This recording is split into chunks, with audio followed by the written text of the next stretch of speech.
Wings, listen up. Today's run is vitally important to our cause.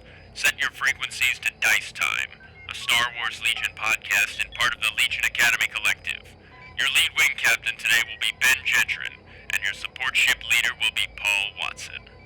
Let's show them what we're made of, rebels.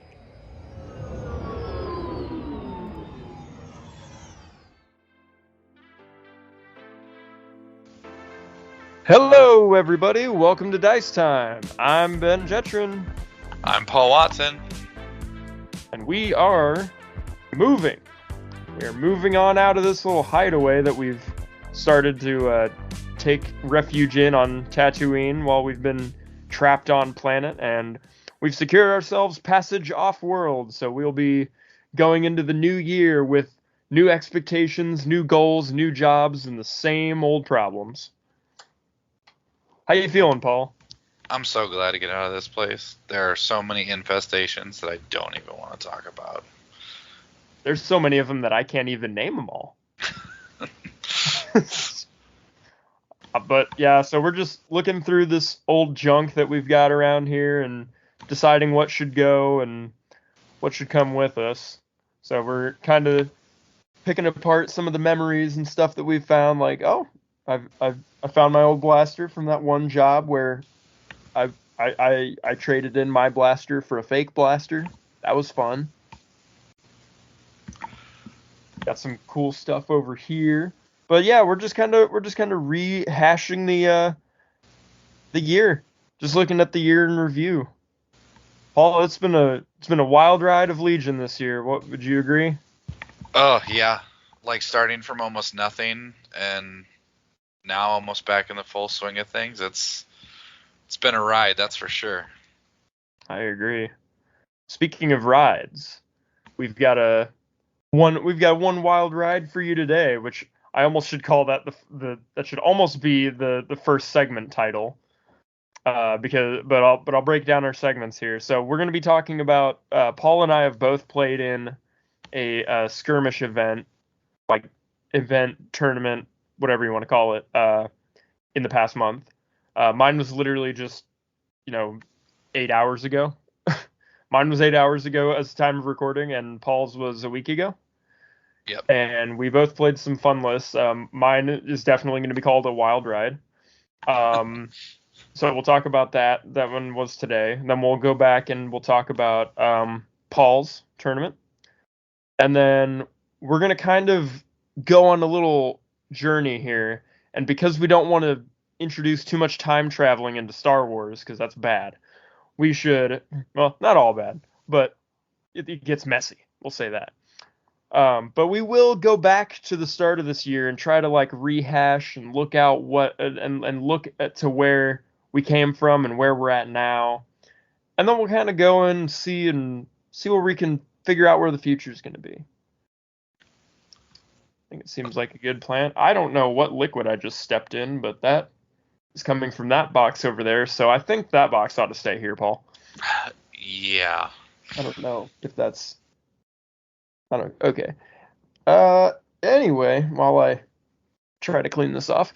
So we played in Muncie today with the newest op kit. AMG's first op kit, we should say. The Skirmish Tournament op kit. Did you guys have that at your event, Paul? We did as well, yeah. Nice. So, did you play for all of the cards, or did you just play for some of the cards? The TO for our group actually tried to give out the cards based on what faction you played. So that's pretty good. You got the command cards for the faction you played, and just tried to give out as many of the decks of objective cards to people who didn't have them first, because so many of us have multiple sets from the last year's stuff. But again, most of us had them, so we played a little bit for some of those, but it was mostly just kind of everybody kind of got stuff that they wanted, and people who wanted to upgrade their decks to the new year pretty much got to. So very nice. The back of those cards, the new decks are Mhm. objective decks is really cool.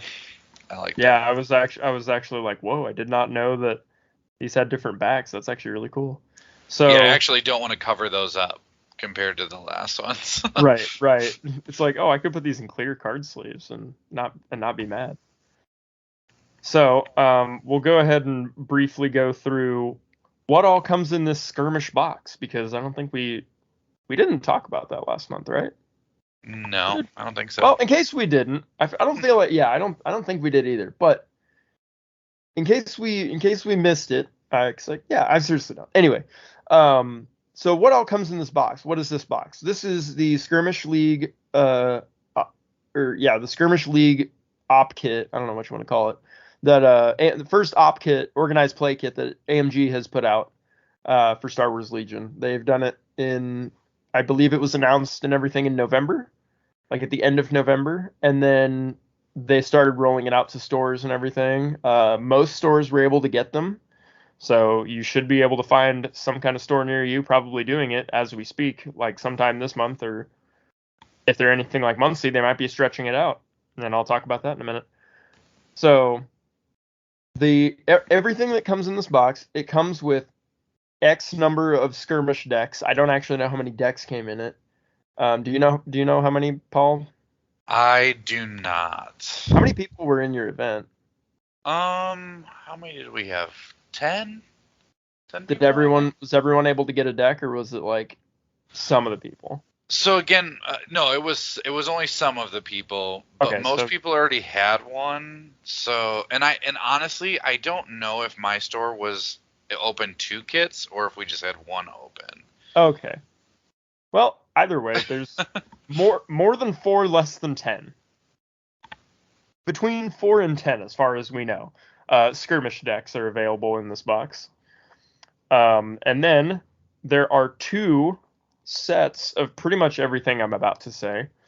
So there are alternate art Captain Rex cards, the command cards, alternate art Princess Leia command cards, alternate art Count Dooku command cards, alternate art General Veer's command cards, expanded art ARC Trooper and ARC Trooper Strike Team unit cards, expanded art Mandalorian Resistance and Mandalorian Resistance Clan Ren cards, expanded art Commando Droids and Commando Droid Strike Team cards, and finally expanded art ISF, Imperial Special Forces, and Imperial Special Forces Inferno Squad cards.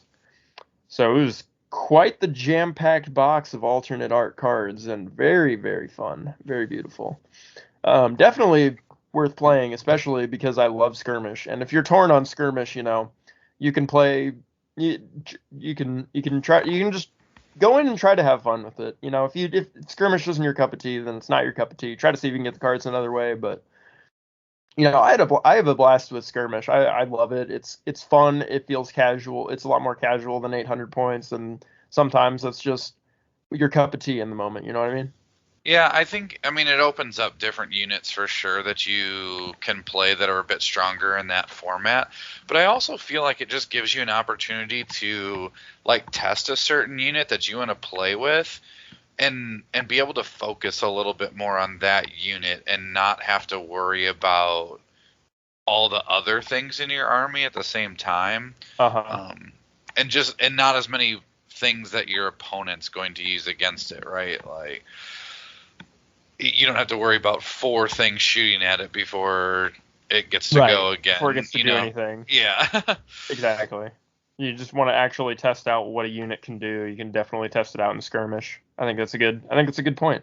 Yeah, I like to test out new stuff or just like new little combinations that I haven't played before and just see, how they work and you don't have to worry about positioning on the board as much because you're like in it right away, right? You don't have to sit there at that like, oh, I'm at range 4. I'm gonna poke you a little bit. You're gonna poke me a little bit, and then we're gonna get into it. Kind of just into the fray right away. Yeah.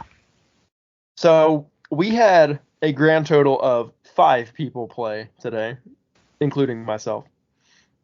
And yeah, I missed today. Yeah. That's all right, because we only had prizes for 4 people, and I had to put up a 5th prize. Because, well, someone else was, so Bob wasn't able to make it today, because he's got health issues right now that we're praying is starting to go away, because he said he felt pretty good today. So when I talked to him, he, like, at the end of the day, he was like, I'm not feeling that bad today. So I'm happy he's at least he's starting to feel a little bit better. Yeah. Just hoping that continues. But he passed on the organized play running of the event today on to someone else, and told me, he was like, "Oh yeah, so and so is going to be running it today." And I was like, "Oh, okay." I was like, "That should be interesting because they usually don't do Legion, but okay, sure, that's fine." So I show up and I bring Josh with me, and we went and we were getting ready to like set up and everything, and then I was like in the shop just like looking around, and one of the people that works at the store, who I pretty much never talked to ever, came over to me and was like, "I've been instructed to give these to you." And I was like, "Excuse me?" And she just handed me 4 skirmish decks and then all the rebel cards that come in the skirmish box, and she's like, "That's the prize support for today, and you're in charge." And basically in like 10 words was like, "Figure it out, you're in charge, go have fun." And I was just like, "Oh, okay." So I was like, "All right, well, I guess I'm running today." So I went back in and I was just like, "Okay, so we have 5 people," and they handed me 4 skirmish decks. Thankfully, someone didn't. A lot of people were just like, "Oh, I don't need one," but we gave all 4 of them out, and then one person was just like, "Literally, don't give it to me." They were just like, "I don't want any more copies of this deck." And I was just like, "That is fair." So, and then, so what we did was we only played for the rebel cards today.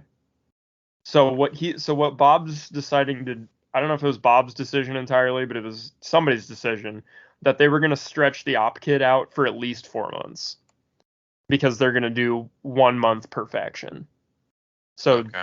the rebel cards were this month. So we had 4 prizes technically, because it was the Mando art cards and the Leia command cards, and there was 2 sets of those. So that was 4 prizes. And then we didn't really have a 5th prize, so I put forth a full set of the Dice Time alt art cards as like a 5th prize. Nice. And then I was like, now I really don't hope I get last and end up with that, because then I'd just go home with nothing. But that's okay. My goal for the day was to come home with a set of those Leia cards, because that's literally like if I only got one thing out of this whole kit, I needed those cards. That was like all I wanted. So Yeah, and you play her too quite often. right, that's why I was like, oh, I need these. So I was like, okay, my mission is come home today with these. So Yeah, they're good card. Like the art on them is really good. I know the art is so beautiful on all of them. I was just like, oh man. Anyway, so in order to secure the princess, I played none other than Han Solo, the scruffy-looking nerf herder himself. And with him, I brought his best buddy Chewie. Both of them rocking the situational awareness, and then with the help of my wonderful co-host Paul and some good suggestions, we brought a sweet pimpin' ride for Han Solo to swing around in, which was a decked out land speeder, which I gotta say sounded fun in concept, was absolutely fun in practice, but literally nobody wanted a part of it. So they would shut it down as fast as they could, and I was not skilled at playing it. So that was the center focus of the list. Then we had a unit of Wookiees with the new battle shield, because we said that all the Kashyyyk stuff would be legal today. We had a group vote on it. And then tenacity. And then 2 rebel troopers with the SX-21 shotgun. I think that was it. It's 1, 2, 3, 4, 5, 6. Yeah, 6 activations. So that was my list. It was exactly 500 points. Or it should have been. Anywho, So we played that. Round one, I played against Richie, and he brought. What did he bring? He brought. Oh gosh, now I'm starting to draw blanks. I should have wrote all this stuff down, man. I took pictures. Did he bring his Magna Guard? He did not bring Magna Guard. Okay. Nobody That's brought what he Magna played at Guard our today. event. I think everyone went into it assuming that it wasn't going to be legal, and then we all decided at the start that it could be legal. No, I know he brought Empire. Oh, he brought the Walker. We called his list Imperial Assault because he was playing an ATSD with General Weiss as his commander. Oh. And then, yeah. At 500 points. Oh. At 500 points. So and then strong.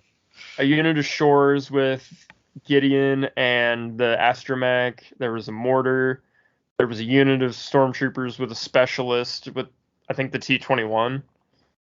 Or one of those heavy, one of those Imperial heavies. Yeah, he likes to run the, I think, T-21 and Specialist, and then just re-roll tons of white dice. And then a unit of IRG with the Electrostaff. That was his list, and it was really good. Yeah, that IRG keeping his troops alive, and then just let Weiss. Yep. Yeah. Yep. It was bad. So you will do much better job explaining to people how to play Han and a land speeder. But I thought I knew what I was doing, and most of the time Han would end up dead by round 2, and then the rest of this list would just try to have to pick up the slack.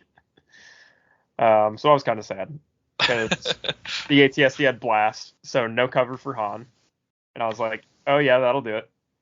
Yeah, that's really bad for the new low-profile keyword. Yeah, I was like, Blast has become more valuable in those cases, and Blast and Sharpshooter 2. And Sharpshooter really 2, good. Yep. And another epic moment, which happened in my third game, which I will tell you about coming up soon. But literally the most epic thing that happened all day happened in my third game, after everything didn't matter, and it was so much fun. That's how it goes. Yeah. Anyway, so we had a cool the almost cool moment that happened was as we were getting Han down to like 1 hit point in one of the rounds, Richie moved his ATST up to like could have been in base contact with the land speeder, and I was begging for him to use the ATST's melee weapon to just kick Han Solo to death out of the land speeder because he just needed one more hit. I was like, please do this bonkers stuff, and he's just like, no. So he just shot him to pieces right at point blank, which was still awesome. Not for me, but for the Walker, it was awesome. And we played Breach, improvised defenses, and flanking positions. So my entire game was I got both one of my rebel units over like along the borderline of one of the lines, and I got Chewie over there as well, and he was kind of just like harassing me with a bunch of stuff, but then eventually by the end of like round 5 he had cleared off enough to get like 3 units in. He had killed the speeder, he'd killed pretty much all of my stuff and outscored me by like a unit at the end. So Richie took round 1, and I was like, well, that's to be expected, fair enough. Yeah, that ATST is, it's just throwing so many dice every turn. Yeah, so I was like, probably not optimal matchup because, it's a big, huge tower that has Blast on it. So I was like, that's fair. I'll give him another shot. Yeah, and you didn't really have a whole lot of impact to stop that. No. It was sad, but it was fun. I had a fun game with him. So we go to round 2. I played against Josh Crady, I think his name is, the last name. He is he's relatively new to our scene, but he's an amazing player. Knows pretty much all the rules super well. Doesn't like skirmish and made a list in order to prove it. is what he has said. It is a very terrifying, scary list, and he knows how to play it really well. So I played him round 2, and he had it was a separatist list. it is Dooku. I don't know all the upgrades. Now, this one I'm not going to know all the upgrades on, so I'm sorry about that beforehand. But it was Dooku and Maul, and then 2 B1s with an HQ uplink on one of them. And that's his whole list. Literally just those 4 activations. And I was like, wow, that's cool, buddy. And he will infiltrate Maul pretty much like right up on you, behind line of sight blocking when he can. And then Maul does all sorts of saber user shenanigans and force user shenanigans in order to mess your whole life up. And then while that's going on and you're freaking out, Dooku is slow marching up the board, except now he has burst of speed, so he gets there faster. And he's gonna have a great time with your face. And and last month when we played, or the last time we played Skirmish and I played against this list, I was playing my Tantive 4 team list with 4 Fleet Troopers, and he messed me up. Because I am terrible when it comes to the saber user, force user shenanigans game. I never know how to tackle it right, and that's just because I'm not a competitive player, and I just play casually, so I don't come across that very often. And then when I do, I'm basically caught with my pants down because I'm just like, I don't know what I'm supposed to do here. So I did my best. I got Wookiees to charge into Maul pretty much right away because I was like, I'm going to choose this melee. Went in, got a couple hits in on Maul, or did a couple wounds on him, I think 2, and I was like, that's pretty good. That was a good start. And then Dooku got in. Dooku, I think, got my Wookiees before Dooku zapped my Wookiees before they were able to get into Maul, but then I still got 2 wounds on Maul when I did charge him, so that worked out. Han and the Land Speeder went by, did some pot shots, got a couple damage on Dooku. We were playing Control, so we were fighting for the middle objective, and I was like, maybe I can out-body him. Like, maybe I can live long enough, because he literally only has 4 activations. Even though 2 of them are all he needs in order to totally table me. So I was like, maybe I can out-body him, though. And I was like, maybe if I can just work on killing them fast enough, then I can get through it. So I get the Rebel Troopers as far away from Dooku and Maul as possible. I literally skirted them up the opposite board edge and then wrapped him around. And he finally popped his B1s out from the corner and was like, okay, we'll just take pot shots at these rebels. And actually was killing a couple of them because, boy, when you don't invest anything in those B1s, they roll like gods. At least 1 crit on average. Wow. Every time. It was pretty great. I was like, don't start putting points into them, though, because then they won't start rolling. They won't roll like that anymore. Yeah, it's just those white dice, man. So he gets to take pot shots at rebels. Super fun. And then we had a little war in the middle. Chewie... the speeder went by and got a couple damage on Dooku. So he's at 2... By this point, with all the pot shots and random stuff we had done, Chewie took a shot at him too and did a damage or 2. And then the speeder went by and did a damage on him. So he's at 3. So then the next turn rolls around, and because he did this play where he moved out his B1s, and he could probably, if he's going to listen to this or not, he can probably correct me, but I'm pretty sure what happened is because he moved his B1s out and shot, he didn't recover his HQ uplink. And then the card he played that turn only gave Maul an order, so he actually didn't have perfect control like he usually does in that list. Because that's one of the reasons he made that list that way, is because he could have perfect control every time. Yeah. And so he actually did have a stack or a bag to pull from this time. And so I activated first, and I got Chewie to rush into melee with Dooku and punched him and got 2 damage through on him. And so Dooku's at 5 of 6 damage, and I was like, ah, man, Chewie could have walked up and just clocked Dooku and just killed him right there. And I was like, so close. And then he went to his stack to pull Dooku, and he actually pulled a B1. And I was like, oh my god, I can't believe it.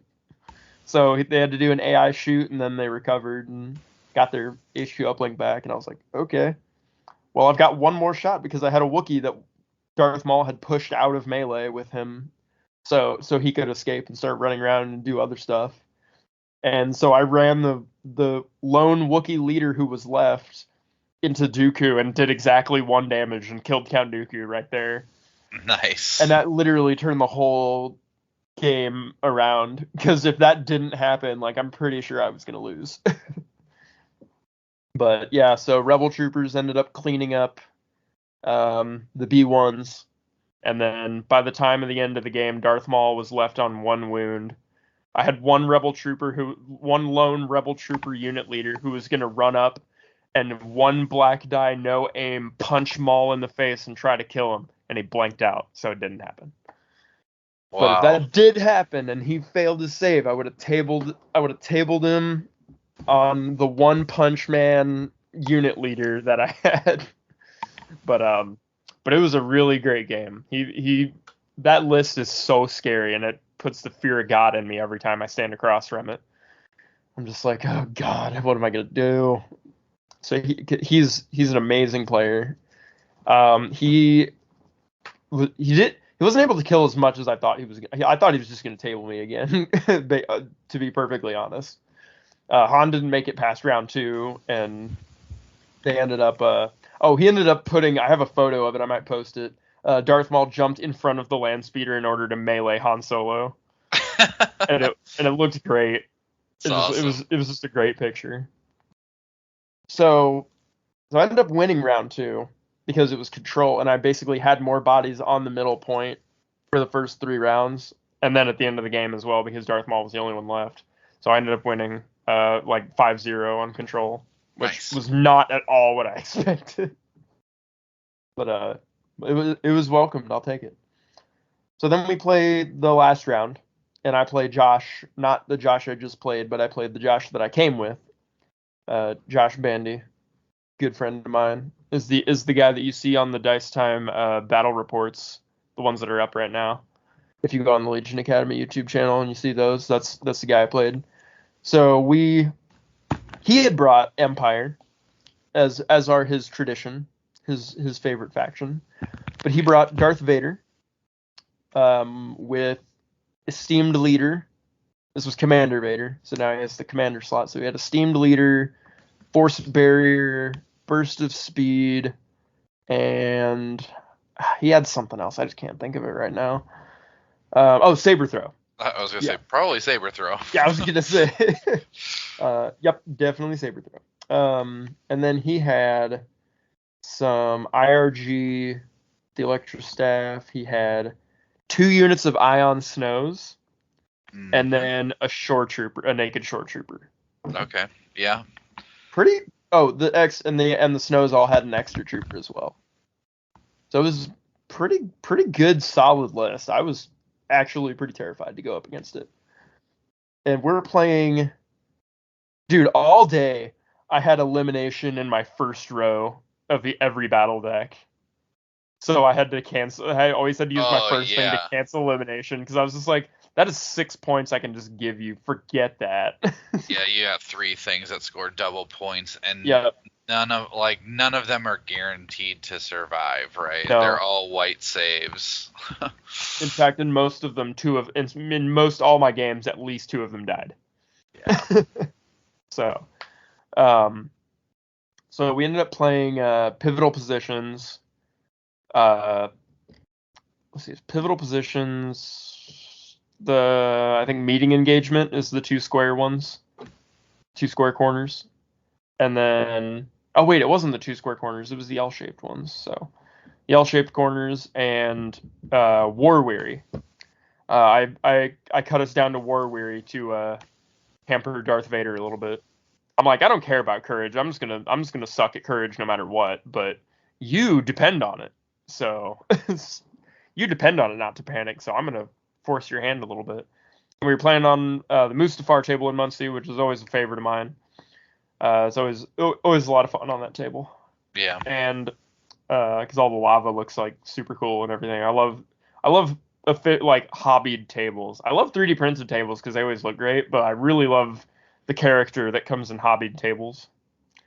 And we played a grudge match that was super epic. We at one point had well, before we get to that, I'll say I ran pretty much everything up one side of the board because there was only two pivotal positions. There was the one in the middle, and then there was one in between uh Josh and Maya's corner, like between okay, let me say it this way. If you number a square, corners 1, 2, 3, and 4, and Josh's L was in 1 and my corner was in 4, there was a pivotal position in corner 2. So we both had pretty much equal space to get to it. It was just a matter of who could get there first. But then after that, there was no other terrain that could fit that met the conditions, which means that it's not placed. So we only had two pivotal positions. So interesting, yeah. Yeah, it was difficult. So we were running for I ran pretty much my whole army up the right side to try and grab that point. And then I committed Han and the land speeder up the middle, well, around the other side of the board actually, to flank his army because I was able to save them until last. So he ran his whole army to the right a little bit, and then Han Solo and the land speeder. I triple moved the land speeder to get into a flanking position behind all of them, and then took some out of cover shots while I had the chance, like between the end of round 1 and the start of round 2. Because quickly after that, the plan fell apart. It was a great plan, awesome plan. Started working in theory. Sorry about the mess. I took out even more dudes at the start of round 2, and then everything hit the fan really fast in 2 activations. It was the 1-2 punch of Snowtroopers, Ion, bang, 3 damage to the land speeder through 3 crits that I just couldn't do anything about. And Ioned it, and I was like, ouch, that sucks. And then I was like, okay, that sucks. And I went over and I did something else on one of the other units. And then he was like, all right, and then I'm going to go Darth Vader. Moved up to touch the land speeder right in front of the land speeder, and then just meleeed the land speeder and just cut it in half. Oh. And I was like, that's not great. That was literally probably the most epic thing I had seen all day. Was Han Solo just flying this land speeder, and then Darth Vader just steps from out behind this cliff corner, steps in front of it, and then just Samurai just cuts it in half right down the middle, and Han Solo just gets blown out of it and takes the damage and the suppression. And he was just and Josh looked at me and he was just like, and now Han Solo's game is run from Darth Vader and see if he lives. And I was like, yeah, you're right. So I had some Wookiees that jumped over the middle objective, or scaled over the middle objective, I should say, and rushed melee with Darth Vader, and were trying to slow him down. And I played Reckless Diversion to see if that could keep up. But he got some IRG in there as well and started making work of the Wookiees. This melee got really intense. So I went with Reckless Diversion and tried to get out of there, but before I could do that, he played Vader's Might. And he was like, so before Han Solo gets too far over there, I'm just gonna go ahead and bring him on back here. And I was like, no, please. So Han Solo, I'm like we were saying cinematically, is just running, and then suddenly like the background's not moving anymore, and he looks down and he's floating off the ground and he's being pulled back to Vader. Oh, yeah. Vader's might is so strong. Yep, so we just brought him over, and then Vader was just like, hey, man, how's it going? And there went Han Solo. So, Vader was very much made his points worth completely. So, that was wild. Did you ever go up against any Vader in your game, Paul? Not at the 500-point tournament. I played against an Anakin and a Palpatine, though. So you played against Vader, just not Darth Vader. Yes, I You played played against. predecessor Vader. Yes. I can say without a doubt, stupidly scary in skirmish after he took down my heavy and my commander each in one attack. Now, I to be will fair, tell they were you. damaged a little bit before that attack, but still, all it took was Darth Vader to do one dedicated attack and would just kill it. I played a game with a very similar list at 800 points to his, just added, a few hundred more points worth of stuff. But Vader with burst of speed, Commander Vader is gross. And Yeah. and from what I understand, I haven't played him yet. I haven't tried it yet, but Op Vader's really, really good too. So there's a lot. Vader's is really good now. Really good. Yeah. And I will say Anakin in that respect is also, got a little bit of a buff there too, and is also much better than he used to be, and scary. All versions of Vader are scary. Yeah, they are. So, I don't know if I need to build any suspense more on this game, but let's just say that there was one chance of if Rebel shenanigans shook out a certain way, if the Wookiees won their melee enough, there could have been a world where maybe, just maybe, I had a chance to win, but it very quickly dissipated. So it was like even after the whole Han and land speeder thing, there was a slim chance. So I was still fighting for it because Rebels always win on points, not points destroyed, but objective points. But that was not the case today. So the Empire took the day for sure. So the whole day I went 2-1. But we had fun. We handed out all the prizes. I'm pretty sure, I think statistically I got last place. I'm not sure on that, but I think I did. Anyway, whether or not we all shook out how we wanted to divvy up the prizes and everything based on rankings and based on who wanted what.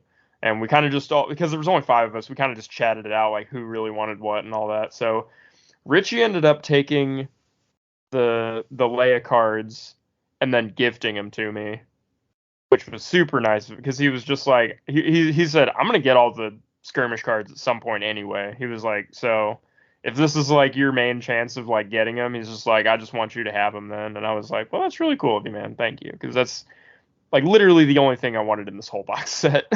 Yeah. I mean, I'll try to get everything, but my mission was literally only the Leia cards. So if I retire now with this op kit, I'll be fine. The Mandos would be cool too, and Josh ended up getting those, so he will probably be he'll probably be getting a trade with me with whatever I get when we do Empire Month. Yeah. So we'll shake that out. So we had fun. Paul, why don't you talk us through how your event went? Yeah. I actually got the Leia cards as well. Yay! I did not play Rebels though.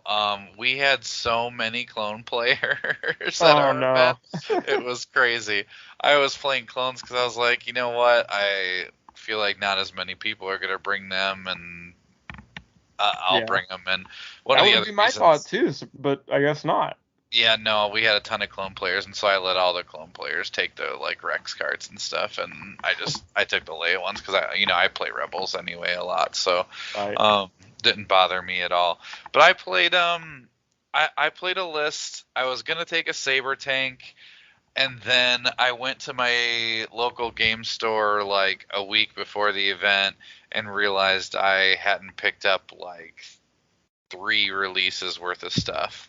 And so I picked up the support platform, infantry support platforms, the fluttercrafts, the spider droids, the magna guards, what was it, the droid, super tactical droids, The Yep. snail tanks. Like, I had a huge box of stuff waiting for me at the at the game store, and I was like, well, dang, with this 500 point event, I better build some of these new models and play with them. So I made a list. My list, I played with a lot of stuff that I hadn't played with.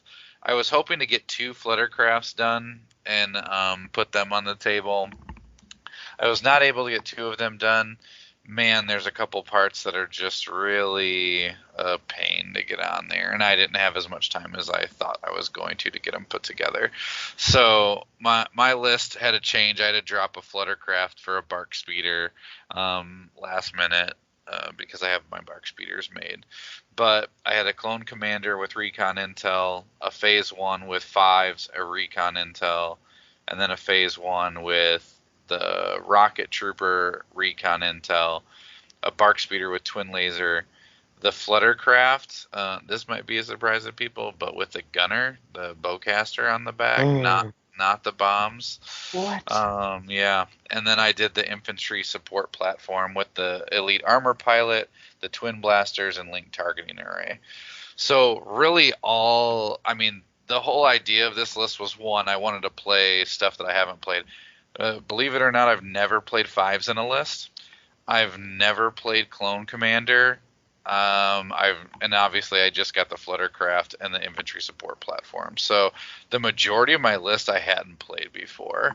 And I just wanted to try out some stuff that, I hadn't gotten to the table. And really this list is all about the fire support plays, right? Like, most of the time, the Clone Commander is giving the face-up order, or his order to 5s, which goes to the Rocket Trooper Phase 1. So those 2 always have orders, and then I'm trying to give an order to the infantry support platform. And most of the time, I can give an order to the infantry support platform and the commander. So the only thing left in my pile are the 2 supports.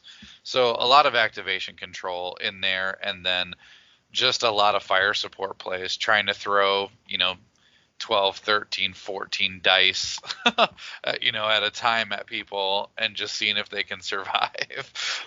It was a lot of fun, honestly. I don't really use fire support a ton when I play clones, or when I have in the past. And so just rolling just giant dice pools was a lot of fun. Just, collecting all the dice and just letting them fly everywhere. I had a good time with it. I ended up, Richie played in our event as well the week before, but he was late showing up. So the store owner played a game, which was awesome because I've never played a game with him, and I got paired with him in the first round.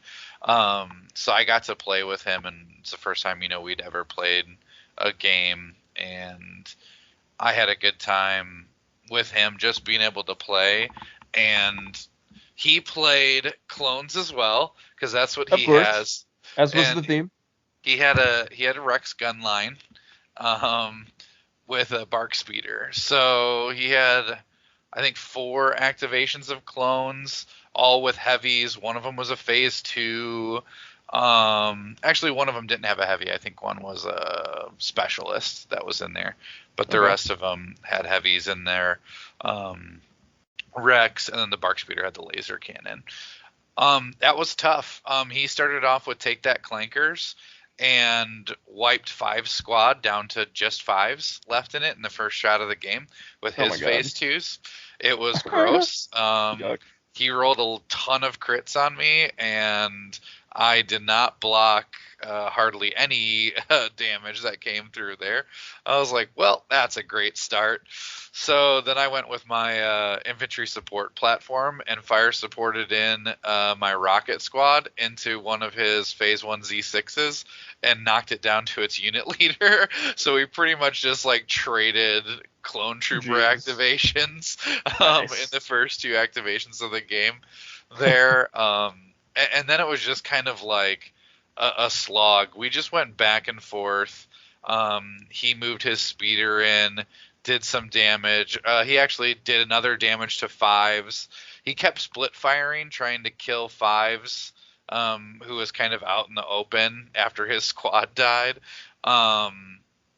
and Fives just kept blocking it. and Goodness. so Fives lived much longer than he should have by himself. And those split fires, I think, were kind of costly because by the time we got to round 3, I think I had cleared his bark speeder, the phase 1 that I had almost wiped out, another phase 1, and then like half of his phase 2 unit. And so he had Rex, the specialist squad, and like half of his phase 2 unit left, and I had only lost the 5 squad and a couple of guys out of the rocket squad, and I think I had 1 damage on my bark speeder, and it was just, and my fluttercraft was flying around to pierce and clean up guys, and yeah, it was just pretty much done at that point. And we were playing as a breakthrough, right? Mm-hmm. And I ended up with, I think, 3 points on that, and he had 1, because I was not able to table him. All he had left at the end of the game was Rex on 1 health. Could not quite get him off the table, but yeah, it was brutal. Some of those giant fire support plays, like I said, are just really good. Even when Fives was left, he was able to add his fire support into, I think it was the bark speeder, and just 3 roll, black. yeah, like just Still knocking good. that up from 7 to 10 dice just with Fives. And that bark speeder getting an aim on top of that as well, and most of the time being able to position those supports, able to position themselves to get shots in the open, is really easy with the compulsory moves. And when you have the extra dice added onto it, it's quite strong. So I enjoyed rolling just handfuls of dice. So I won the first round. So I went to the second round, and my opponent was playing a Palp list. Now, I will say we were not playing that burst of speed, and those kinds of things were legal, because that might have changed some of these games for sure. He had Palpatine, an IRG, 2 stormtroopers with medics, another naked stormtrooper, and I think that was it. So 5 activations, no heavies on anything except for the IRG, and then Palp decked out. Right off the bat, I was like, well, I'm obviously not going to rush into him and do anything like that because it's Palp. Right. So I'm going to hang back, try to max range as long as I can. And really my focus was to try to get rid of the IRG. That's a good goal. He had force barrier, right? Yeah. I would hope. Yeah, that's a good. Yeah, he had good that one on staple there. for Palp now. So it was like no matter who I shot at, it was going to be difficult for me to do damage, right? Like the IRG are getting hits taken away from Palp. If I hit Palp, well, the IRG are guarding the shot. So what I decided is I was like, I'm going to go for the IRG because at least I have Pierce on my Fluttercraft, and I'm going to try to leverage some of that damage on that Pierce into those IRG. What I have found out over the course of this day with the Fluttercraft is it is a really good kind of like skirmish unit, because with its reposition, I know like T-47s, it's kind of hard to line up that rear shot sometimes. With reposition on that Fluttercraft, I never had an issue with it all day long. Nice. Because every move you get to 90-degree turn, right? Like, so you just compulsory move, turn a little bit, and then take your shot, and then move again, and then you turn, so you're set up for the next turn. And you could be at, let's say, range 4. You can move into range 3, pivot, take your shot, and then move back out to range 4. So if someone wants to come get you, they have to move. They have to come to you. Yeah, they have to come into you. And if you're playing a list like mine that has all these fire support plays, It's like whatever comes in That's is bad. now going to take a 12 or 13 dice fire support shot afterwards. Right. So you don't really want to do that too much either. So I kind of split up my vehicles. I took the Fluttercraft one way. I took my Bark Speeder the other way. And I left the infantry support platform kind of in the middle, so it could go either way. By the way, that infantry support platform, overall, I don't know that it's like the greatest vehicle ever. I don't know if I'm gonna, build a list around it or anything like that. Mhm. But that thing is fast because it is Okay. speed 3.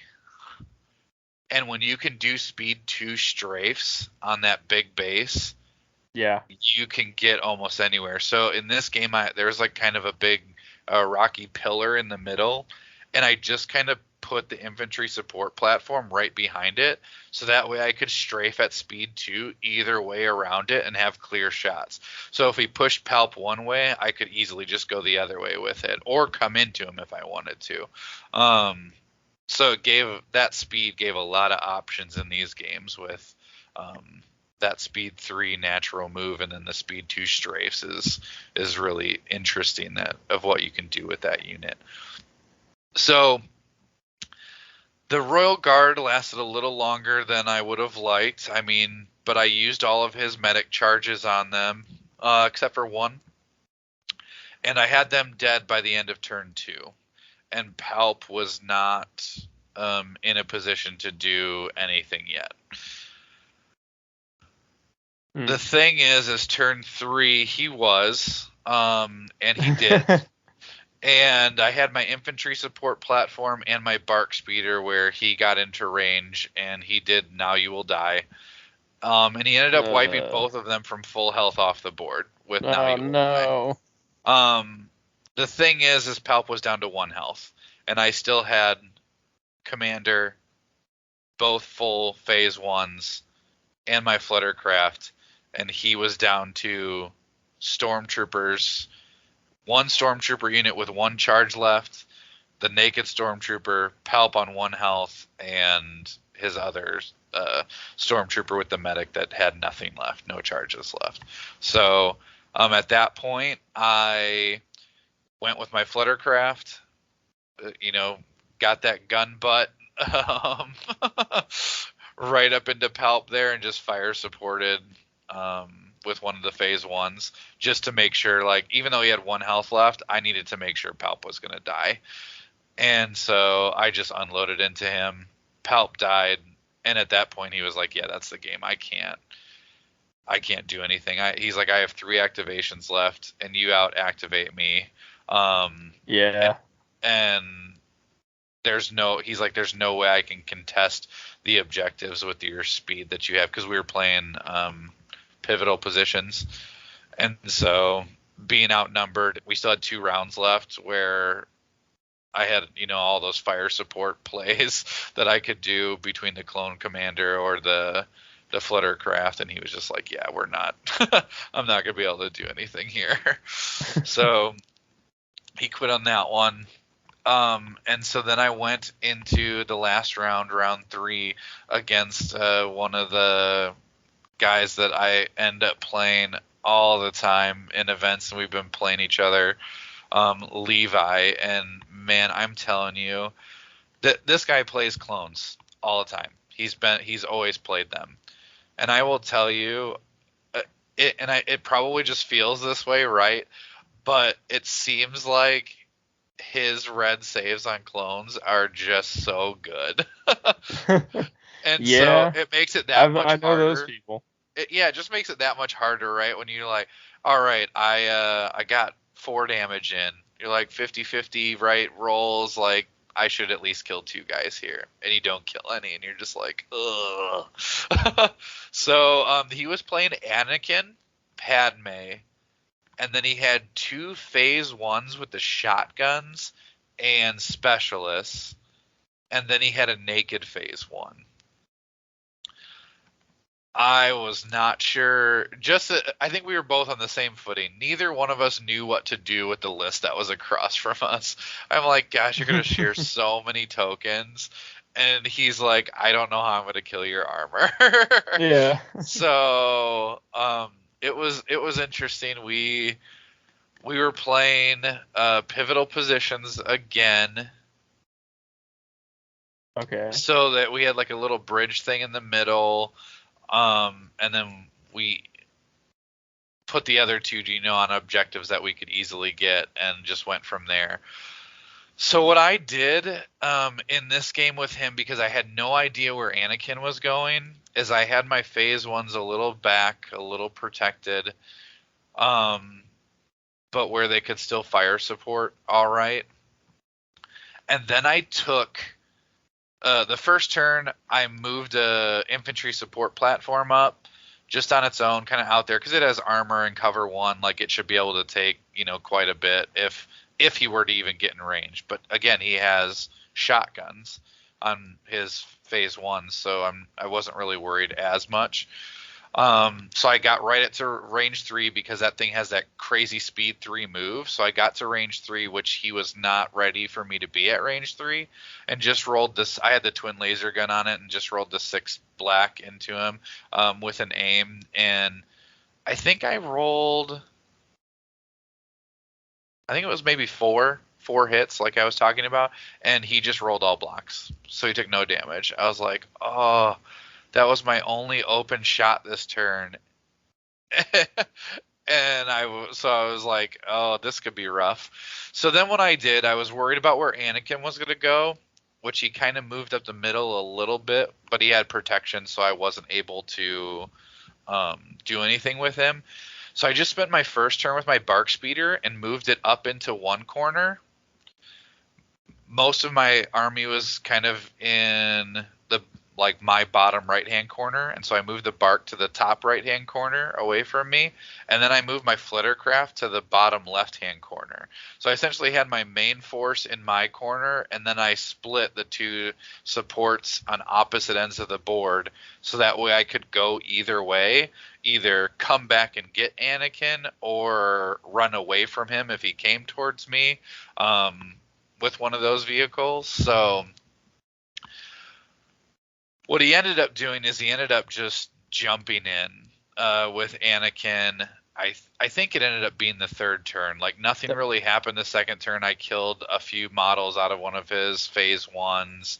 I think he put a couple damage. Yeah, he put a couple damage into my flittercraft, and that was pretty much it. We just did a little bit of posturing because we were both being very cautious about what was going on. And then turn 3, I knew it was coming because at the end of turn 2, he had jumped Anakin over to where he was in position to get into my clone troopers, right?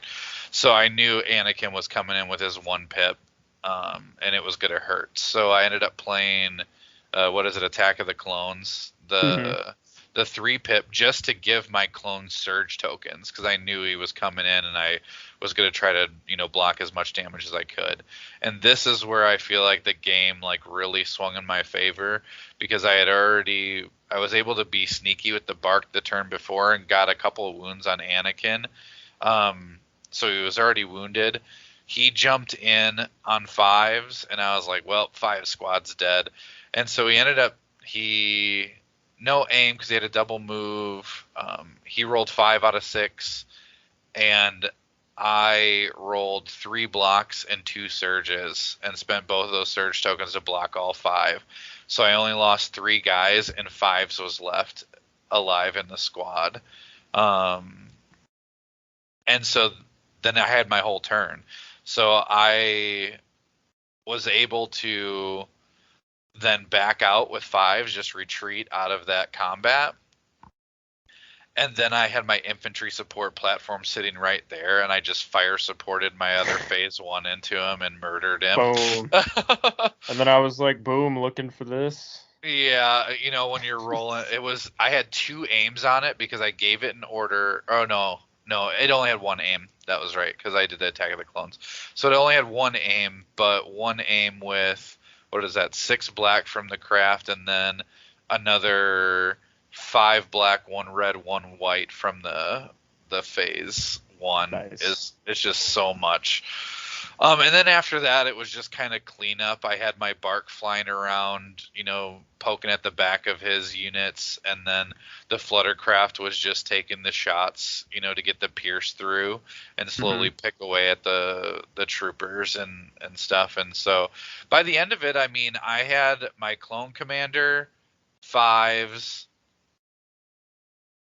and my bark was at like half health. The fluttercraft was at half health, but again, I had all of my activations still alive. And so it was one of those things where I just out activated him again and was able to, claim all the objectives, and especially with the maneuverability of the supports. It was just nice. One of those things. What I found interesting with that list, overall, though, was how often I actually burned my 1 pips in the first couple turns of the game because it was skirmish, and just to get huge fire support plays off early in the game, and hopefully get up even more on activations. Yeah, get up early on. Yeah, that makes sense. I mean, that makes sense. I can see it. Yeah, it was interesting. Like the game against Anakin, I went back-to-back 1 pips to start the game. And I was trying to get open shots, when I could, and I had the opportunity to get them. And even in that list, like I said, with that clone commander, you still have pretty good activation control because he gives to 5s, and then, 5s gives to the, other phase 1. So, it was interesting. Like I said, the infantry support platform, not something I'm going to build a list around, but an interesting piece. Like, I wonder if you had like a saber tank and then an infantry support platform, like if that would be a good combo at 800. Yeah. I think there's some play with it. It's fairly cheap. I decked it out a little bit with the pilot and the link targeting array, but in 800, I don't think you ever put link targeting array on it. I don't know that you're ever going to get it at, orders that much. Yeah. The thing that I would really be interested in trying with it at 800 points is actually the beam cannon. Oh yeah, I love the beam cannon. Yeah, I wish the beam cannons in general were a little better, but I feel like that could be a really interesting play with that speed on that thing and the ability to strafe at speed 2 or move forward at speed 3. And then have a beam cannon at range 4. Like that could be a really interesting way, if nothing else, to get a bunch of suppression on troops early, especially phase 1 squads who get punished for losing those actions, or or the stormtroopers, even just throwing suppression on them. So yeah. It'll be interesting. Like I said, I never had any problems with the fluttercraft. Getting that rear arc in there and rolling a bowcaster that has 2 red and 2 black on it feels real strong. Oh, I haven't done it, but it sounds. I mean, from everyone what everyone's told me. If I can start a sentence, from what everyone's told me about it, it's a lot of fun. It's a lot of fun to play. Yeah, I'm interested to try the bombs with overrun and all that, but I think that's a much different list than I ran at 500 points. I feel like you're gonna have more of an aggressive list at that, because that's the thing. Those things are not durable. It's not like a bark speeder that maybe can take a shot from a full unit. Like it's probably going down to a full unit that gets to aim and shoot at it. So it's something you got to be really careful with. But I am interested to get an 800 point game to the table with 3 of them. And like I said, kind of just use them as skirmish vehicles and have that sit them at range 4, move them up into range 3, shoot, and then go back. I mean, and there is a way that you can do it even in turn 1 where, let's say you had battle lines, right, where you're outside of range 4. Yeah. Because of the size of those bases, they're huge, by the way. They're not like bark speeder size. They're bigger than that. I think Richie said they were like land speeder size. Yeah. And so you can move from range 4 with their compulsory move all the way into range 3, spin, shoot, and then spin and move back and be at range 4, like past range 4 again. So even with a trooper's move shoot, they can't get to you, like, because they'll just be at range 3. So I think if you can skirmish with the bowcasters, they could be really good. And again, if you're running them with something like a tank, where the focus is on that tank instead of those fluttercrafts, or if you push forward real hard to try to get to a fluttercraft, you have to deal with a tank or a saber user or something like that. I think they have some room for that bowcaster. I know a lot of people were just instantly thinking the bombs, which don't get me wrong. Yeah. They are quite good too. The bombs are really good too, and there's a lot of good plays with those. I just worry when I play them with white saves that they're just gonna poof as soon as I make a good play with them. And so yeah, it was interesting. And running one of those and then a bark speeder like on top of it was fun. So like that could be two, like in an 800 point. Maybe I run a couple of bark speeders and then one of the fluttercrafts, and just kind of use that fluttercraft as a really mobile either fire support platform or just cleanup with that Pierce, and just clean up activations that I left a guy or two on. Makes sense. I think you're right. There's some, like I said, I like to try new stuff when I'm playing 500 points, so you get to try things like that. Like every game, that fluttercraft was doing something on turn 1, so I really got to see what it felt like every time and didn't have to sit and dance around with it for 2 turns and 800 points before I got to do something with it. So it was fun to play those. So yeah, I actually ended up winning my event. Like I said, we didn't really play for cards or anything like that.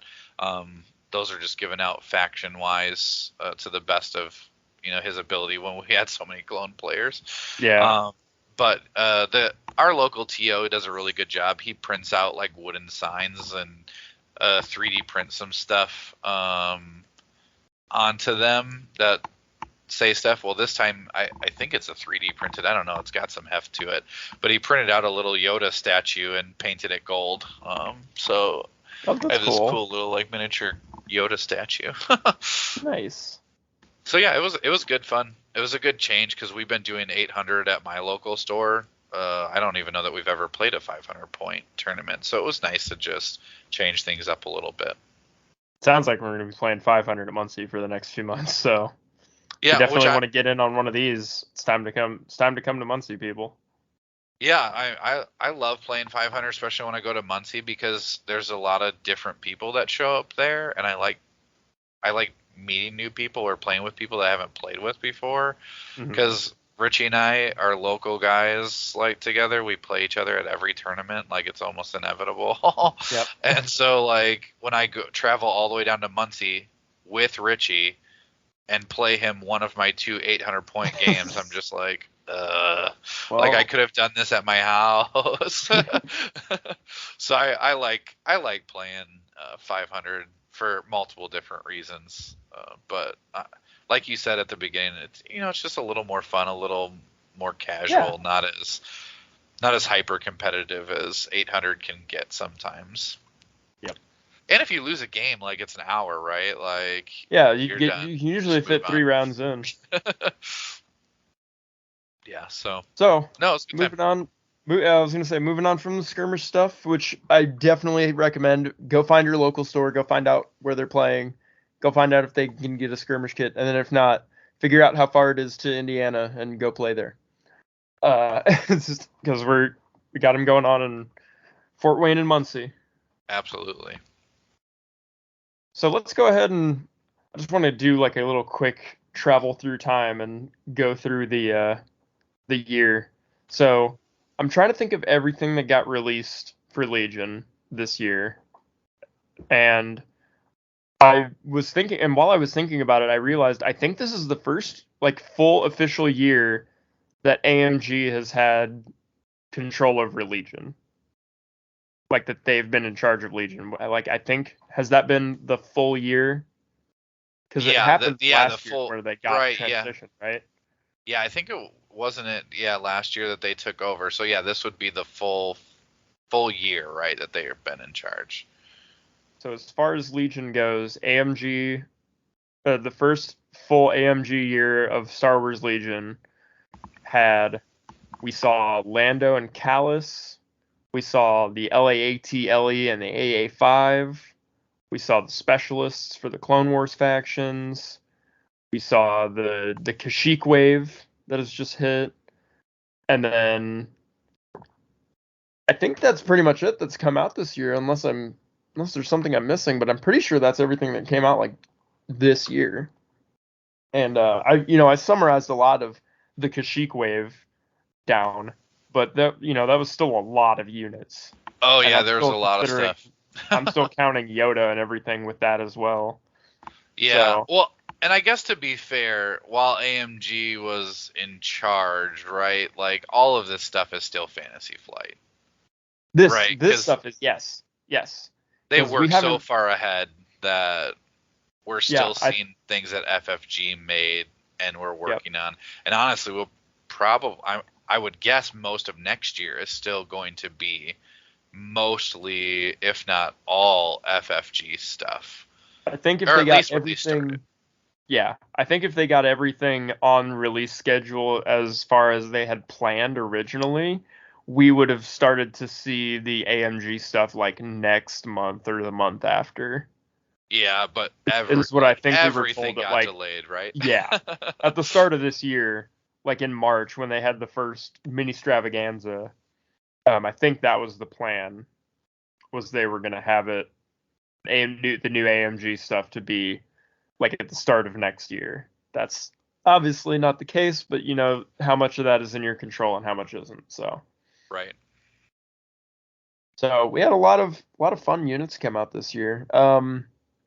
Probably my favorite's got to be the AA5 and maybe the Clone Commander, just for the purpose of the stupid janky list that I got to throw together for one of the last formats they came out with. That was a So fun list. what was it? The Improvised Warfare? Is that what it's called? Oh, I just had it and now it's gone. Unconventional Warfare. Unconventional. Yep, there it is. Yes. Yeah, we had a blast with that. I hope we're going to be doing that again soon, because that was a ton of fun.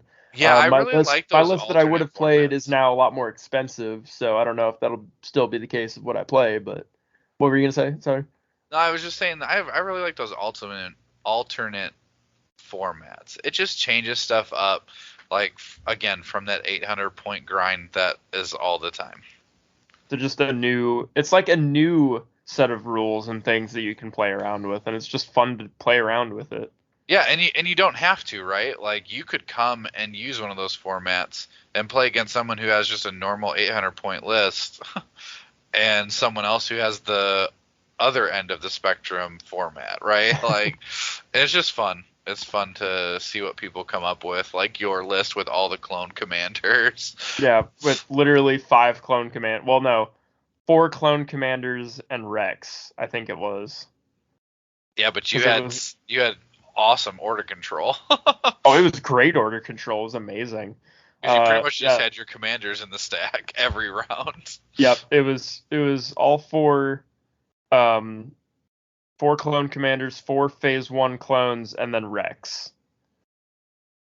And it was the Rex star you didn't expect. Yeah, it was fun. The commander star. It was very fun. We did an episode on conventional warfare, so go back and listen to that and check that out.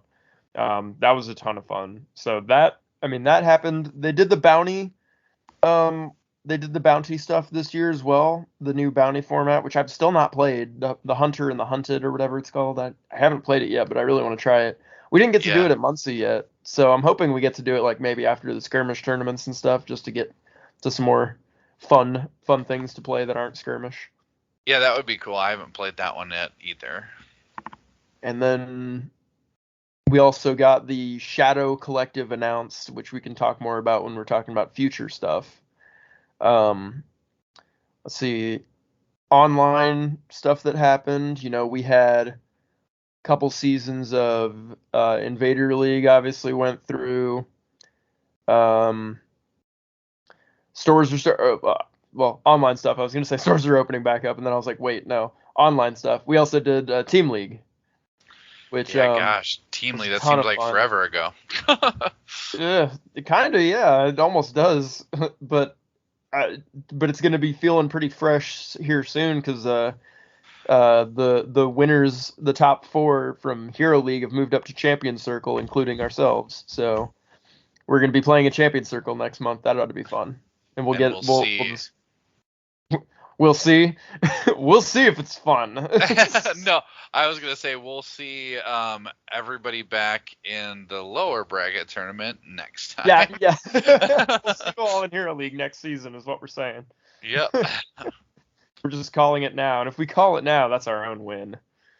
So, but yeah. So aside from online stuff, the stores are obviously opening back up over the course of this entire year. Your store might not have been open at the start of 2021, but it probably is now.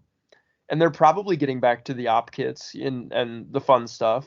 AMG's first op kit obviously dropped, like I said earlier. So I mean that's a great way for stores to open back up and give their demos another, or give their events another fresh coat of paint. So lots of stuff happened. You might think about it in its current state and just think that like nothing really happened in Legion, but I mean that's a whole list of stuff that all happened just in 2021. Yeah, I'm trying to think of like how crazy the quote unquote meta has been. Oh, and the 'Cause new points change, yeah, that's completely shifted everything. yeah, I mean when the Shift. AA5s dropped, it became all of a sudden we changed from that kind of like gun line meta to now this like heavily Melee armored meta, and the armor, then yep. the points changed, and now you're seeing and all of that, and you're seeing a lot of resurgence of Empire and Rise of the Vader. Empire. The Yeah, you're Revenge of seeing the Empire. and then I mean, we've already seen some of it too, because here we are in the United States where we're the only ones who don't have Yoda and Wookiees, but you're seeing it elsewhere too. Like Yoda is very popular, Wookiees are very popular. So yeah, there's just been like a lot of crazy meta changes over the course of 1 year. Just been jammed with all these different ideas and things to try and plug in and whatever. So it's been crazy. Yeah. And it's fun to think about just like all the things that have been added into Legion just in the course of the 1 year. And it's nice. It's nice to see like once you like write everything out and kind of like look at it and you think, that all happened in 1 year. Like, where are we going to be in another year from now? And I feel Yeah. like now that AMG's kind of like trying to pick up steam and trying to get a little bit of the Legion game going. It's a train is kind of like how I want to compare it. Like the train, once it starts, is like slow chugging, you know what I mean? Like when the train first starts going, it's like real slow to start like moving the wheels and everything, and then at one point when it finally hits top speed, it just goes. Yeah, it'll be interesting to see once, we really get into AMG, making a lot of decisions and changes and stuff. It'll be interesting to see how things go with them at the helm. Yeah, because what also happened this year was we've lost our original forefathers of Legion. Absolutely. Which was probably the worst thing that's ever happened in the game. I'll just be flat out. Yeah, it was. I feel like it was a surprise. Real sad. Like when those came along, those were huge surprises to. I mean, I want to say all of us. Everyone. Yeah, like I don't think anybody was expecting that, because I felt like, the two of them there that were, heading up this game, Luke and Alex. Alex, were just doing a really good job of, coming out with quality stuff, listening to the community, making sure, those points balances, came and were also well thought out and not just, making crazy decisions one way or another on those. Yeah, no, I mean, I felt like it was in a really good state, and then all of a sudden, so much changed, right? FFG is no longer running it. Alex isn't in charge anymore. Then we were like, okay, well, we have Luke, right? And then Luke's not around either, and it's like, oh my gosh, like, yeah, for a while, there was a lot of, the sky is falling with Legion, right? Yeah. But, I mean, we survived it, right? Legion is still here. We still got a ton of releases. We still have releases. Yep, we still have a ton on the horizon that's coming out, including, like, you had talked about the Scum faction. Yeah. Shadow Collective. Yeah, that I think a ton of people have been calling for from the beginning and are excited about. And so I think we'll see, just like we did with Clone Wars, we'll see another resurgence, of the game and an influx of new players when that comes out. I think that'll be exciting. I'm looking forward to it. Yeah, I mean, to me, like, this game is still an infant. It has a long way to grow and move forward. And with a IP like Star Wars, I don't see AMG being able to run it into the ground. Even if they wanted to, which is not their intention. You know what I mean? Like, they want to do a good job, whether they live up to the lofty expectations of our community, because we're so passionate about it all. But the game will be around. That is one thing that I know. This game will be around for a while, even if it means the community takes over. Death Star blew up, and we only had blew the planet up, and then we only had a couple random survivors left of this community. We would still have a game. Yeah. No, it's gonna be around. We're gonna have some fun with this game for a long time. But Paul, there's a lot of things that transpired just within our office, just within the home. This is your first year that you've been, I don't think the first full year, not yet, but the first year that when Bob stepped down as Dice Time's co-host, and then you stepped up, and it's been a wild, awesome ride with you the whole year, man. Yeah, like I said, it wasn't the entire year, but when we come up on that, it'll be a whole year with you, and it's been awesome. Yeah, and just to revisit, what you had said earlier, unfortunately, Bob had to step down. We both love Bob, and want the best for Bob, and it's really unfortunate that things this year has not been super kind to Bob, and I know that he still listens. And, he does. We talk all the time. Yeah, and I appreciate Bob, and I was flattered to be asked to try to fill his shoes there, because like I said, I enjoy Bob, I love Bob, and I want the best for him too, and so I know this year hasn't been kind to him, and I'm hoping that next year, as we turn the corner here, we'll have some changes for that. Yeah, I was gonna say we need to bring him on next year when he's feeling up to it. I'd love to have a cast of all three of us. I think we've done that once. I think have we only done that once. Yeah, we got to do it again. Yeah, back when you guys invited me on as a guest. Exactly. Yeah. So we had that. My girlfriend Trista became our official manager as well. Absolutely. Which was an awesome thing to all kind of fall into place as we all three tackled our first major con showing, which was at Gen Con. That was a lot of fun.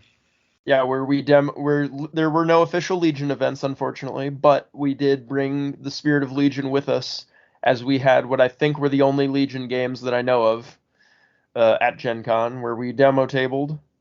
We definitely showed off some Clone Wars and some Galactic Civil War demo tables, and had tons of people come up and ask us questions and play some demo games, and it was a lot of fun to have Paul and Trista with me to do that, and had to have everyone there with us. Everyone coming up and here, talking about the game, talking about their love of Star Wars, talking about the podcast, and where everybody was from. It was a super fun experience, and all three of us, I feel like, did a great job managing it. Yeah, it was a lot of fun to see people, even just that were walking down the hall, look over and be like, "Oh, that's Star Wars!" And come and take pictures of the boards and stuff. And they have, even if they had no interest in miniature games or whatever, but they saw Star Wars and they came running. Right. It was cool to see, some of those people too who just love Star Wars and could easily see, you brought some good terrain to showcase that, right? To show like, hey, this is Star Wars. You can tell this is Star Wars from across the room. Or you could maybe think it's Infinity for half a second and then realize shortly after it's Star Wars. and Trista did a great job talking to everybody as well while we were running games and stuff. And handing out the first run and collaboration effort between Bob and I, which was pretty much the last thing that we started working on before he stepped down, and I finished up pretty much as Paul was getting on the show, which was the first official run of Dice Time alternate art cards. We did have the I don't know if I want to call it the first official like series run, because our first official card are the cards that Bob printed, the alt art cards that Bob printed, with his Captain Rex drawing, and then the UI done by, I think, Cammy's custom cards, and then he printed those, and those were great. And then I went in and we wanted to do more. But Cammy gets so overloaded, she gets a million requests for a million different things from all the people. So we were like, I was like, I can do this too. I was like, I can do this. We'll be fine. And so I was like, well, we'll let her do her thing, because she's got a lot on her plate, but we don't want to bog her down. And so we were like, we'll do it. So I let Bob do the drawings, and then I would do the UI layout. And I like to think that I did a pretty good job. I did. This is where I look into the camera and I go, I'm something of a Photoshop artist myself. You did a good job. The cards look great. I was worried that you bit off a little more than you could chew there when you first started, but they came out really good. I mean, I put on my Photoshop resume for people that I once spent 3 hours undoing the watermarks on an image so that I could use it for a school project and not have to pay, I think, $4 on a website. And I just spent the time. I was like, all right, literally only my professor is going to be the one to see this, but I need this image because he's really high strung on wanting a good high quality image. And then I was like, but I don't want to spend the money. And then I just sat for like 3 hours and just like unwatermarked it as best I could with Photoshop. And I was like, wow, I did that. That wasn't worth it at all. But now I can say I did it. Yeah.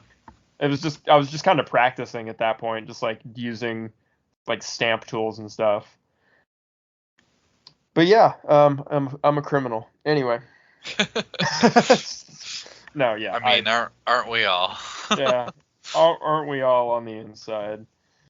Anyway, but yeah, so the Dice Time cards were a fun thing to hand out at the con. We also did it. I handed them out pretty much every time I see people now. Paul, whenever I get to see you next, I'll be giving you some more so that you can hand some out to people that you see, probably in Fort Wayne or wherever you go. Yeah, And I'll we'll definitely pass them out at some events. and we gotta get more printed of the ones that we already made, and I want to get more designed and done as Bob gets to send me more art that he's proud of, because it is super good. The Bob's art is awesome, and everyone that I've given them to have told me that they love the cards or that they look great, and they're super happy and excited to get them.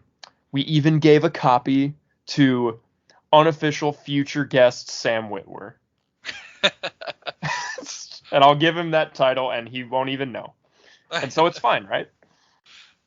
But yeah, like we met Sam Witwer and I got to talk to him a little bit. It was the same weekend at Gen Con, but he was in Cincinnati. So there's a whole episode about it. You can go back and listen to it. But I got to meet Sam Witwer with Trista, and we got to talk to him real briefly about Legion, because we knew that he's played Legion and talked about in the Legion minis and stuff before. And hopefully, I don't have to be his first game, okay? But I don't have to be Sam Witwer's first game of Legion. I will be, but I don't have to be. But I would love, my Legion dream now is just to play him in a game. That's all I want. And I told him one day I want to do. I told him one day, hopefully I want to do it. And he was just like, "Well, man, you'd cream me."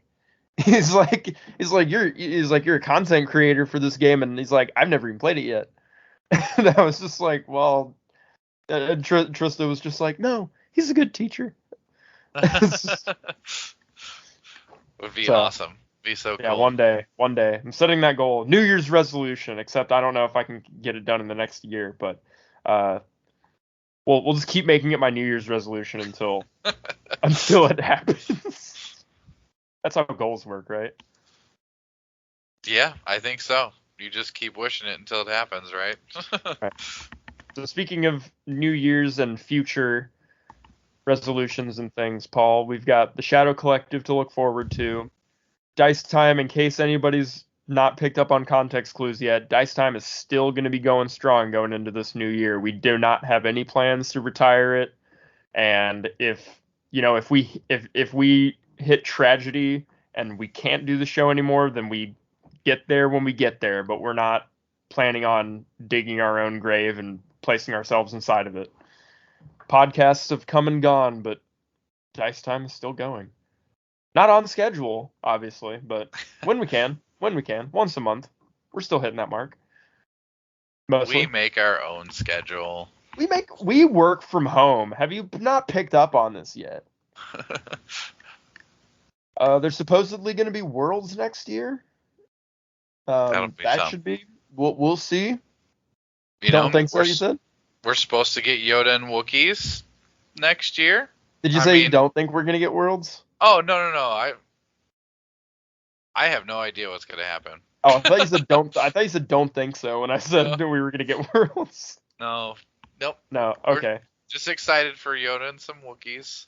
Yeah. Yeah. No, I'm really excited for those. Those models are gorgeous, and I want some.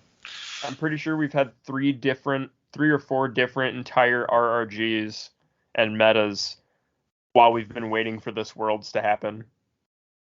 And yeah, I don't even want to think that far back. That was at the start of 2020, where I thought Worlds was going to happen like next month.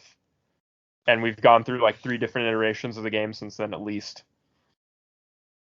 Yeah, that's why at this point, with everything that's gone on in the past, couple years here, yeah, I just take it as it comes. Great.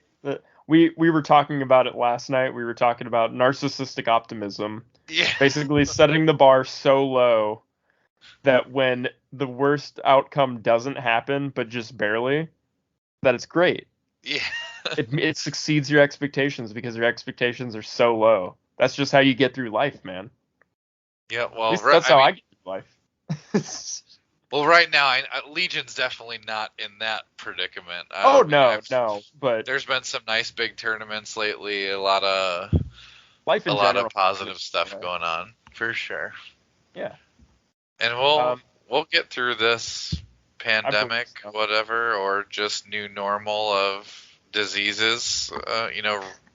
in our world. We'll get there. Legion Academy is also still going to be going strong, as far as I know, and they're supposedly going to be going to the Dallas Open. So Yeah, hopefully, that'll be if exciting. people get to do that, I think that's in May. And if I'm able to swing that, I will go as well. But I don't know that I'm going to be able to. So no promises yet. But if we Yeah. get the ship running and we get a working ship that fast and that far, and we can pay for the fuel, I might be able to swing that. We'll see. I would like to go there too. Yep, I used to live in Texas. I got a buddy who is in that area who runs a very large Airbnb business. So maybe Nice. maybe I can find some lodging. And we've got a champion circle next month, like we said earlier. So that'll be the start of that. That'll be exciting. That'll be team camaraderie, team lackluster back together. Yeah, we have to live up to our names this time. Just hashtag lackluster, hashtag true, team average, and hashtag Captain Jace. Yeah, it's all about Jace. How many times has Jace been fired and rehired as our captain? Well, actually, I can answer that question. How many rounds did we have?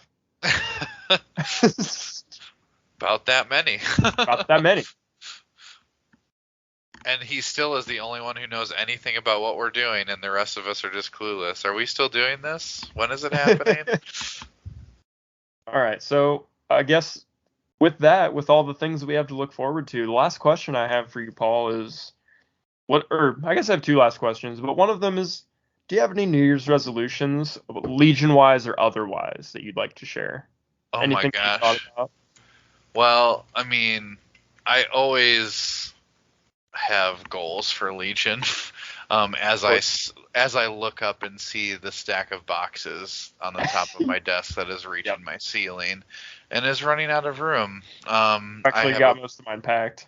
Got a very I'm doing the same. very large backlog that I need to get through.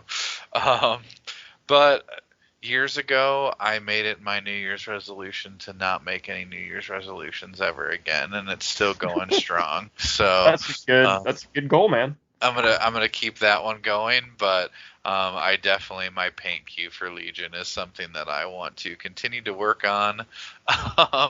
I got stuff everywhere, all over the place that needs to be painted. So, and it's not the only game that I need to paint for either. So, yeah, I'm definitely in that same boat. I'm trying to I usually cut in the middle of whatever I'm painting, and then if I pick up a new game, and then just try to paint everything from that, so I can call it done and feel better about myself, and then go back.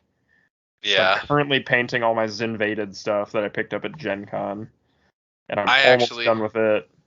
Yeah, I've actually gone back and forth between painting some board game miniatures and things like that too. I have a game that I finished painting not too long ago called Stuff Fables, and just had to change it up. Right, I could not paint any more Stormtrooper armor or Clone Trooper armor, and I needed to paint some,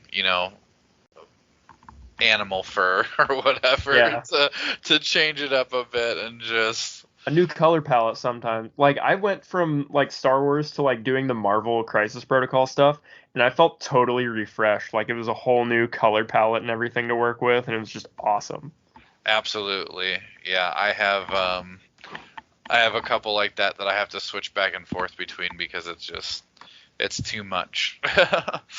So there you have some recommendations for you folks. If you need a New Year's resolution and you don't want to make a New Year's resolution, just say you'll paint. And then don't set any higher goal than that. Just say you'll paint some models, and that'll feel good.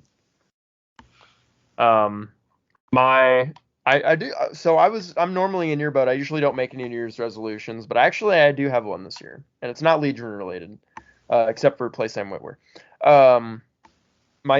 My official New Year's resolution, which actually will kind of tie into Dice Time a little bit, is I want to start making more of a footprint digitally. So usually people will say the opposite of this. They usually say, I want to swear off social media, or I want to do less social media. I'm kind of doing the opposite. So I'm saying I want to do more social media because I actually don't post that often as far as my own Facebook page because like for the past 2 years I haven't even had a working camera on my phone. And my battery's been absolute crap. So I usually just use my phone for Messenger, and that's pretty much it. I'll look at some posts, I'll like some, I'll comment on one or two, and then like I really just don't post anything. And I'm kind of not super happy with it because I'm thinking like, wow, how much has changed in like 2 years of my life, and I have almost no like photos that I took in order to show it. So I just got a new phone recently because my phone finally was unable to be used. And I'm like, okay, with this New Year's resolution, I want to post more and I want to leave like more of a digital footprint to actually show that I can actually look back on stuff because I have a terrible memory, so I need photos and things to look back on.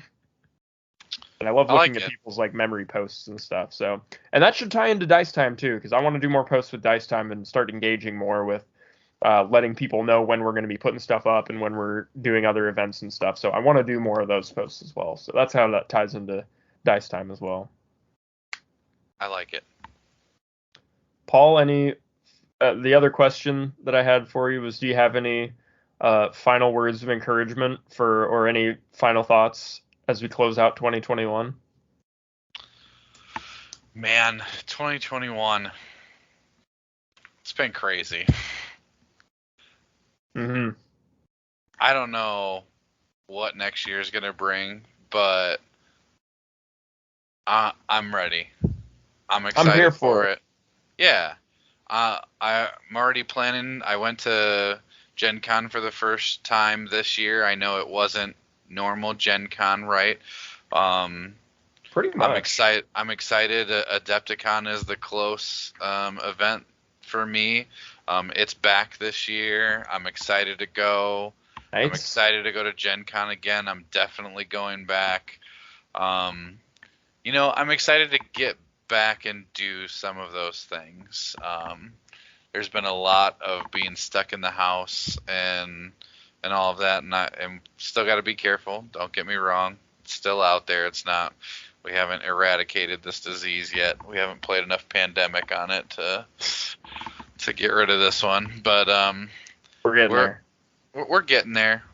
We'll keep making strides, and I'm ready to just get out there, meet some more people, play some more games, have a good time.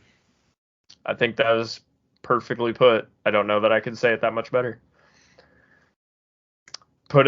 Go put your best foot forward and stride into the new year, and just know that just like life, Legion, or rather, hang on, just like Legion, life can really surprise you in the last activation of turn 6.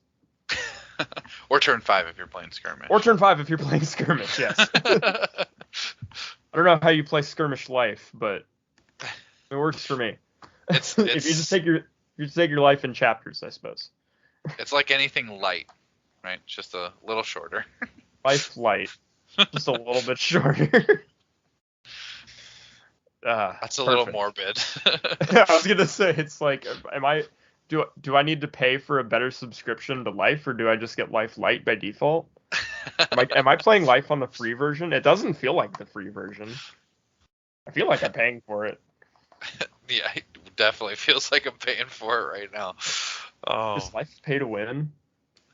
Oh no. Well, anyway, with that, with all these either questions, way, 2022 is gonna be a Dice Time for sure. Perfect. I love it. Well, I hope that everyone had a Dice Time in 2021, and I hope, yes, that we have a good, solid Dice Time in 2022. I'm gonna be next month ought to be really interesting because I'm gonna be moving at the end of this month to Dayton, Ohio. So if any of you are listening out from that area, let's find a game store to meet at and let's play some Legion. I'm ready to bring Dice Time over to Dayton. So I'm still going to be going to Muncie and everything. I'm actually going to be like 10 minutes closer that way, and I should be bringing one or two new people along who live in the area as well. So that ought to be a lot of fun. But I'm just going to give a pre-warning for January's episode might be a little delayed just because moving is going to be hectic. But we'll do our best. We will get you an episode sometime in January. And then hopefully we can get back to our schedule of being the first Sunday of each month. But anyway, all that aside is a little update. I hope everyone has a dice time in 2022. And Paul, I think this is the last of the boxes in this little hideout. So I say we start making our way to the spaceport. Let's go. Got to get out of here. We need to change the scenery. I'm ready for it. I don't even know where we're going to go first, but it's going to be great. As long as it's with you, buddy, I'm cool with wherever we go. Absolutely. Well, until everyone next time, I'm Ben Jetron. I'm Paul Watson. Go out and make next year even better. Good night.